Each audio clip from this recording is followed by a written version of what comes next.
সঙ্গ এবং পরিবেশটা মানুষকে অনেক বেশি প্রভাবিত করে। আপনি চাইলেও গুনাহ থেকে বাঁচতে পারবেন না যদি পরিবেশ আপনার জন্য প্রতিকূল হয়। এই জন্যই খুঁজে খুঁজে খুঁটে খুঁটে অনুকূল পরিবেশটা নিশ্চিত করবার চেষ্টা আমাদেরকে করতে হবে, যে আমি কিভাবে গুনাহ থেকে বেঁচে থাকার পরিবেশটা তৈরি করতে পারি। আপনার বাসা হবে মুত্তাকি, পরহেজগার, আল্লাহ ভীরু এই মানুষগুলোর আশেপাশে। আপনার ফ্যামিলির সাথে সম্পর্ক হবে ওইরকম ফ্যামিলির যারা তাকওয়াতে অনেক আপার ক্লাসে আছে, যারা আপনার চাইতে অনেক উপরে দিনের দিক থেকে, সেই ফ্যামিলির সাথে আপনার ফ্যামিলি উঠা বসা হবে। আপনার বাচ্চাদের বন্ধু হবে ওই বাচ্চারা যে বাচ্চাদের মধ্যে কোনো বাজে অভ্যাস নেই, যে বাচ্চারা খুবই ভদ্র, যে বাচ্চারা আল্লাহকে চিনে, যে বাচ্চারা আখিরাতকে বুঝেছে।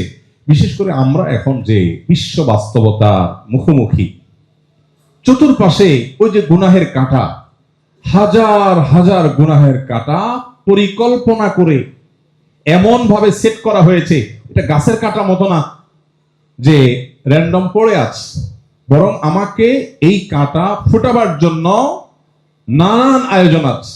এখান থেকে বাঁচাটা সহজ বিষয় না। গতানুগত কিছু কাজ, একটু নামাজ পড়লেন, রোজা রাখলেন, একটু হজ যাকাত দিলেন, একটু দাড়ি রাখলেন, একটু মহিলারা পর্দা করলেন, এই কাজগুলো অনেক কঠিন কাজ না।